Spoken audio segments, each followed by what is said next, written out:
Persons with Disabilities Act, an Equal Opportunities Act, was enacted in 2014, but of course some of its provisions are still not fully enforced today, and it will impact business owners going forward. We're very pleased again to have joining us on Legal Aid, partner of Providence Law, Mr. Merritt Storr.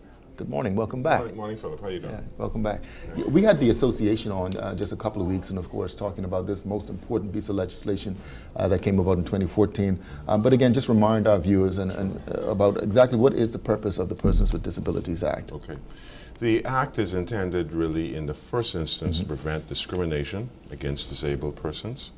It is also intended to create opportunities and to try to level the playing field for persons who are disabled so that they can more actively participate in the economy and the society without any stigma.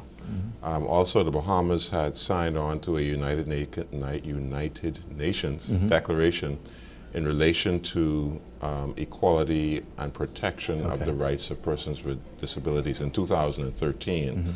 Which is just a year before.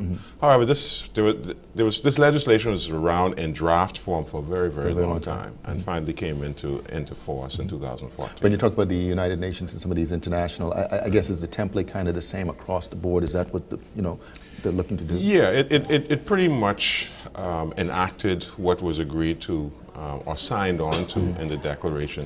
I think, of course, that they probably would have personalized it, and the issue of the timelines, I'm sure, was probably something that they determined based on an assessment of the local needs, in meaning that you couldn't bring it into force in August and expect that everything would be complied with by September. Right. So does the Act itself create a governing body of sorts to oversee? Yes. The Act does create a statutory body, actually. It's called the National Commission for Persons with Disabilities. And so this body has statutory power. It's empowered to protect the rights of disabled persons. If there is discrimination, it's supposed to promote equal opportunities for them. So for example, if a disabled person feels that they're discriminated against, they're supposed to and can go to this commission, which will investigate and look into the matter and actually has some power to issue what are called adjustment orders against offending parties. So this commission does have some teeth to it. Okay, that's interesting.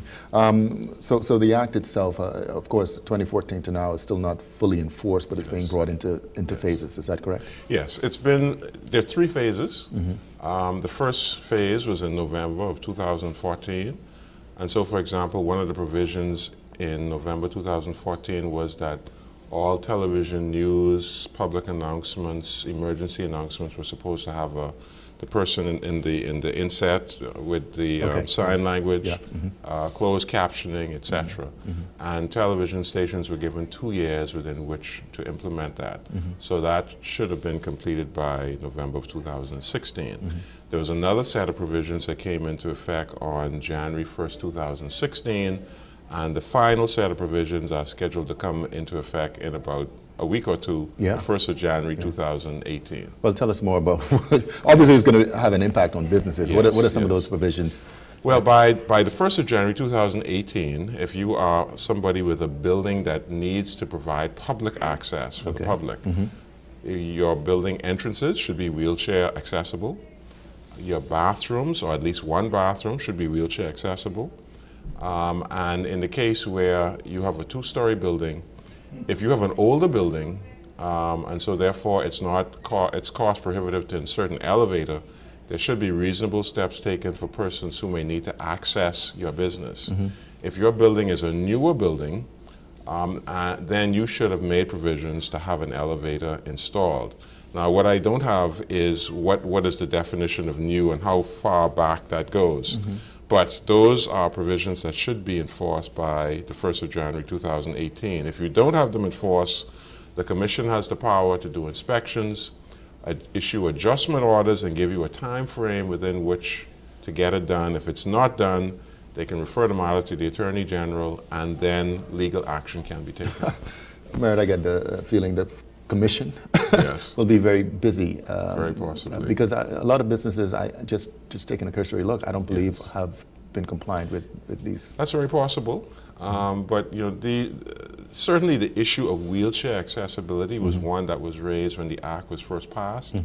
Now, of course, if persons chose to ignore it, or maybe they weren't aware of it, but it is coming to the fore now, and so it is something that business people should be paying attention All right, to. and what happens if these adaptations are not adopted by the 1st of January? Well, as I said, then the Commission has the power to issue adjustment orders. All right. And the adjustment order will say you have to blah, blah, blah, make these particular changes, and you have this particular time, and here is the potential penalty should you not comply. Wow, wow. Well, what is another example of provision in the Act that businesses should be aware of? There is a provision, and actually in reviewing the Act myself, I was surprised, I'm not sure that's the right word, but if you have 100 persons employed or more, you are required to have at least 1% of your persons, of your employees, be someone who is qualified with a disability. Really? Okay? And the Commission is supposed to have a list of qualified persons with disabilities that you're supposed to make reference to. So, if you're a medium-sized business, which I guess would be 100 or more, then you definitely should be paying attention to that particular employment provision. Can you, from memory, name some of, what is the definition of disability from a business perspective? That's a good question. I don't recall the legal definition that's in the Act, but certainly it's a person who is not considered to be a fully well-abled bodied person. And it could be any particular deficiency. It could be sight, hearing, speech. It could be the ability to lift, stand, wheelchair-bound persons. So something that gives you less than a fully healthy body. Now the key though, when I said about that 100-person thing, is the person has to be able to do the job. Perform. So it's not as if you're doing charity. All right. They have to be, they're disabled, but they are able to do the job or a job that you have within your employment force. And that's why you would go to the Commission and seek to see who they have registered. If there's nobody that they have that has your skill set, then obviously I don't think there'll be any particular restriction on you. Yeah, the Commission obviously is established, it's up and running.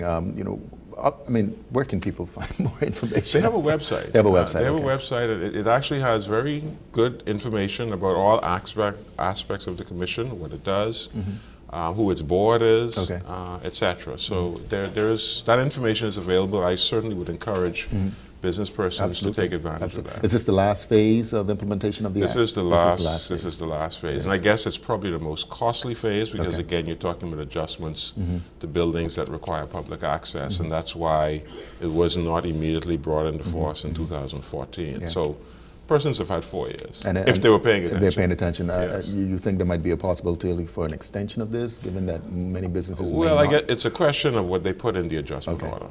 All right. Good. Listen, Merrick. Pleasure. Thank you very much, Merrick. Merry Have Christmas. a wonderful, exactly. Have a wonderful Christmas. Thank you. You're watching Bahamas at Sunrise. We'll be right back.